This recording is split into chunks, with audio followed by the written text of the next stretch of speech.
Kepercayaan diri itu dibutuhkan dalam lingkungan pergaulan. Apalagi kalau misalnya kita adalah seseorang yang bekerja di bidang penjualan, misalnya sebagai seorang sales, atau mungkin kita seorang trainer, atau mungkin kita seorang consulting, atau mungkin kita seorang coach. Hehehe ya. Jadi kalau misalnya kita nggak percaya diri, tentunya susah untuk kita mengemukakan ide apa yang ada di dalam kepala kita, sehingga boro-boro mau mendeliver ya ide-ide yang kepala kita ke orang lain, kita ini udah nggak pede duluan. Itu yang membuat kita memiliki yang namanya mental block. Aduh, kalau ngomong ini takut salah, ngomong gitu takut salah. Sebenarnya mau ngomongin aja, nggak usah takut salah gitu kan. Cuman overthinking, kebanyakan mikir, itu muncul karena awal mulanya kita nggak percaya diri. So, di video kali ini saya ingin membahas tips gimana caranya supaya kita bisa lebih percaya diri, dan khususnya di saat kita ingin menjalin sebuah hubungan atau relasi dengan orang yang baru. Ini dia.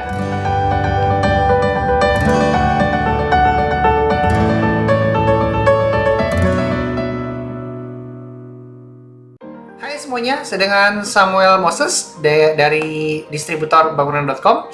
Saya upload ini di dua channel ya.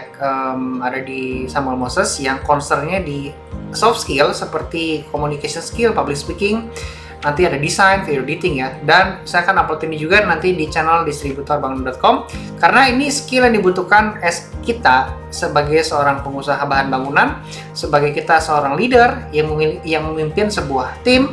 Makanya ini dibutuhkan banget untuk kita bisa percaya diri ya. Jadi sudut pandang yang saya bahas kali ini adalah sebagai seorang leader ya, sebagai seorang leader, terus sebagai seorang business owner, sebagai seorang pemimpin lah. Kuncinya adalah sebagai seorang pemimpin. Bagaimana caranya agar terlihat percaya diri ya? Percaya diri itu sebenarnya bukan terlihat sih. Lebih tepatnya bagaimana cara menjadi percaya diri. Kalau terlihat pura-pura, tapi kalau memang awalnya kita pura-pura. Dari pura-pura menjadi sebuah kebiasaan, dari kebiasaan menjadi sebuah karakter nantinya ya. Jadi awalnya memang harus pura-pura dulu. So teman-teman, kita harus menghack dulu diri kita.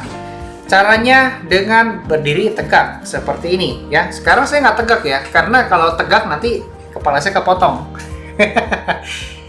Kepala nggak kepotong nanti kan jadi jelek framingnya nih di kamera nih. Nah makanya saya agak nunduk sedikit ya, jadi biar kelihatan lebih tepat. Tapi kalau kita lagi ngobrol sama orang, lagi ngomong sama orang, pastikan kita harus berdiri tegak ya. Berdiri tegak itu adalah tanda yang menunjukkan bahwa Anda percaya diri. Kalaupun ternyata Anda lagi gugup, Anda lagi nggak pede menghadapi situasi yang sedang Anda hadapi, at least kalau Anda berdiri tegak, nanti bisa men-trigger atau memancing aura kepedean yang ada di dalam diri Anda ya. Orang akan kelihatan minder ketika mereka bungkuk. Solusi, perbaiki postur supaya lebih tegap dengan mulai olahraga. Oke? Langkah cepat, Anda harus punya kesadaran bahwa Anda tuh bungkuk. Kalau pengen dilakukan secara natural, secara refleks, maka Anda harus berolahraga supaya Anda berdirinya bisa tegak. Oke?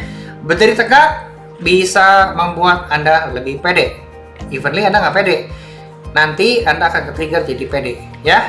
Yang berikutnya adalah kontak mata. Pastikan kalau kita ngobrol sama orang, atau mungkin kita lagi berdiskusi, ataupun kita lagi PDKT, ataupun kita lagi memimpin sebuah meeting dalam sebuah tim ya, perusahaan bahan bangunannya mau melakukan ekspansi, mau scale up, Anda membicarakan ide di kepala Anda, memimpin sebuah meeting. Nah, Anda pastikan kontak mata Anda tetap terjaga dengan audiens kita ya. Kalau kita nggak berani lihat mata orang, sudah pasti nggak kelihatan pede. Oke? Sudah pasti nggak kelihatan pede. Jadi kita pastikan harus lihat mata orang, evenly kita nggak pede, nanti bisa termanipulasi ya. Next, pastikan kita harus mempunyai bicara yang jelas. Bicara yang jelas itu gimana teman-teman? Perhatikan tempo artikulasi waktu kita bicara untuk memastikan orang lain mengerti apa maksud kita. Teman-teman, untuk ngomongin soal tempo ya, gini, ada tipe-tipe orang yang ngomongnya cepat banget. Saya ini ngomong termasuk cepat sekali ya, cepat sekali. Nah, ketika ngomongnya cepat, itu ada kecenderungan nggak jelas ngomongnya, karena kita ngomongnya kecepatan, jadi orang ngedengernya apa nggak jelas gitu. Jadi teman-teman, kenapa kita bisa ngomongnya cepat? Karena ide di kepala kita banyak, buru-buru pengen dikeluarin. Di sini kita harus melatih yang namanya kesabaran, melatih yang namanya rasa tidak terburu-buru gitu ya. Jadi ketika kita punya rasa seperti itu, kita bisa memperlambat tempo bicara kita sehingga orang bisa mendengarkan apa yang kita bicarakan. Nah, setelah temponya bisa kita atur lebih slow, ketika orang bisa lebih jelas mendengarkan apa yang kita bicarakan, saatnya kita memperhatikan yang namanya artikulasi dan intonasi ya. Intonasi akan lebih menarik ngobrol sama orang yang ngomongnya ada penekanan di bagian-bagian tertentu. Misalnya gini, Pak Bos, saya sales ya. Bedakan ya, Pak Bos, ini ada sebuah key BCA, di mana key BCA ini bermanfaat untuk memastikan token ataupun sesuatu yang kita transfer itu nggak salah ataupun nggak digunakan oleh orang lain. Kalau misalnya kita pakai ini, nanti kita transfernya aman ya. Orang bisa lihat rekening kita, tapi kalau dia transfer ke rekening lain nggak bisa. Itulah fungsi dari KBCA. Nah, teman-teman, kalau misalnya kita ngomongnya seperti itu, kecenderungannya tidak menarik. Kalau pengen menarik gimana? Pak Bos, ini KBCA. KBCA itu fungsinya untuk menjaga keamanan supaya kalau orang membuka rekening kita dan dia pengen mentransfer isi rekening kita ke rekening yang lain, itu nggak bisa karena memerlukan yang namanya key BCA. Oke? Nah, itu lebih menarik teman-teman. Jadi kalau misalnya kita punya intonasi, punya artikulasi, orang ngerti apa yang kita bicarakan, itu menandakan kita itu percaya diri ya. Ya, oke, semoga dipahami. Yang berikutnya adalah menggunakan jeda. Menggunakan jeda, orang yang minder gak akan nyaman sama jeda di tengah obrolan. Padahal jeda mempunyai fungsi dalam komunikasi. Contohnya, mengakhiri kalimat yang penting dengan jeda untuk menarik perhatian audiens. Nah, teman-teman, kalau lihat dari kasus yang di sini ya, nah, sini, kasus yang di sini nih, orang harus menggunakan jeda pada saat ngobrol. Kalau ngomongnya kayak kereta, kayak jet, ya ampun, nanti orang nggak sempat mikir otaknya.